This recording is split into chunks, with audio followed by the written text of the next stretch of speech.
ये बात किसी से छुपी नहीं कि भारत को अब अर्जेंटली MRF डील के तहत 120 के तकरीबन फाइटर जेट चाहिए। भले ही भारत अपने तेजस MK जैसे लड़ाकू विमान बना रहा है, लेकिन इंडियन एयरफोर्स को जल्दी से जल्दी नीड है फाइटर जेट्स की, ताकि हम अपनी स्क्वाड्रंस को पूरा कर सके। और ये बात भी किसी से छुपी नहीं कि इंडिया को जितनी जरूरत MRF डील के तहत फाइटर जेट्स की है, उतनी ही स्टेल्थ लड़ाकू विमानों की है, क्योंकि भारत के दुश्मन देश चाइना ने J-20 और J-31 जैसे स्टेल्थ लड़ाकू विमान तैयार भी कर लिए हैं और पाकिस्तान को एक्सपोर्ट भी कर रहा है। हालिया रिपोर्ट तो ये भी आई थी कि पाकिस्तानी पायलट्स चाइना में J-31 की ट्रेनिंग भी ले रहे हैं। रही सही कसर तुर्की ने पूरी कर दी। तुर्की अब पूरा एंटी इंडिया स्टांस लेके खड़ा हुआ है। उन्होंने अपना कान स्टेल्थ लड़ाकू विमान भी तैयार कर लिया है। हालांकि उसकी कुछ टेस्टिंग्स बाकी हैं, लेकिन ऐसी स्थिति में भारत बुरी तरह से फंस गया, जिसके चलते यूएसए ने कल ही एक बयान दिया था कि हम इंडिया को F-35 लड़ाकू विमान देने के लिए तैयार हैं, लेकिन शर्त ये रहेगी कि इंडिया F-35 को S-400 के आसपास डिप्लॉय ना कर सके।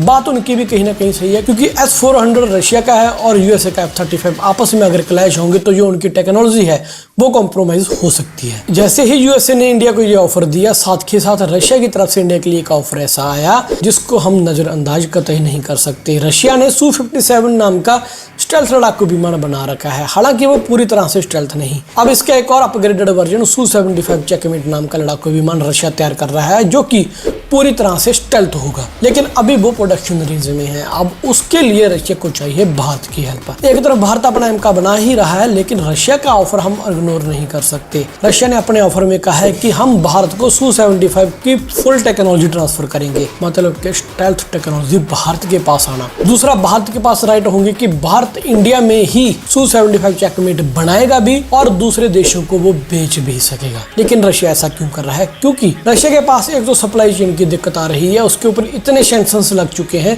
अलग अलग देशों से उसको सामान लेने में दिक्कतें आ रही हैं, जिसकी वजह से Su-75 का प्रोग्राम लटक रहा है। दूसरा है उसकी फंडिंग। रशिया अब यूक्रेन के साथ वॉर में उलझा हुआ है, जिसके चलते फंड्स की काफी कमी आ रही है।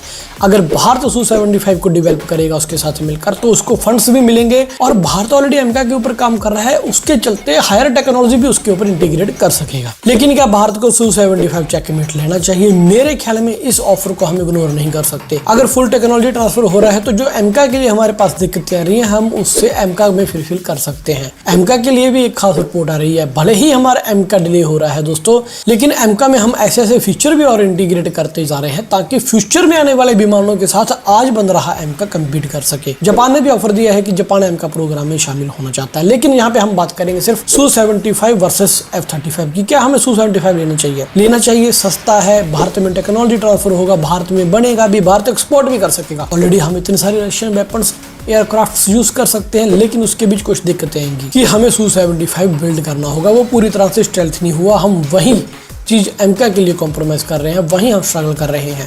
चलो मान लीजिए ये भी दिक्कत तो होगी। रशिया और चाइना की दोस्ती इतनी गूढ़ मानी जाती है, इतनी पक्की मानी जाती है, इन केस फ्यूचर में अगर रशिया चाइना को भी Su-75 देगा तो हम एक जैसे हथियारों के साथ चाइना के साथ कैसे कम्पीट कर सकते हैं? भारत को उससे एडवांस वेपन्स चाहिए ही हो गया। आपको याद होगा राफेल डील, राफेल हमने इसीलिए खरीदा Su-35 के ऊपर, क्योंकि Su-35 ऑलरेडी चाइना यूज कर रहा है। हाँ, अगर रशिया के साथ ये डील होती है कि रशिया किसी ही हालातों में कुछ भी हो Su-75 चेकमेट को चाइना को नहीं देगा, तब इसके बारे में हम विचार कर सकते हैं। खैर, आपका इसके बारे में क्या कहना है? सोचिए अगर भारत F-35 ले ले, उधर से चेकमेट आ जाए, इधर से MK हमारा बन जाए, उधर से S-400 है, उधर से INS आर्यगंत है।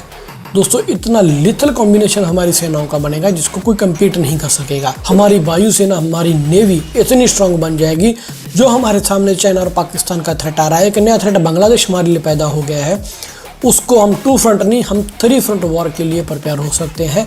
हमारे दुश्मन देशों को करारा जवाब दे सकते हैं। आपका इसके बारे में क्या कहना है? कमेंट करके कमेंट सेक्शन में जरूर बताइएगा। मिलेंगे नई वीडियो के साथ, तब तक के लिए मुझे दीजिए इजाजत। और हाँ, please don't forget to like, subscribe our channel. जय हिंद।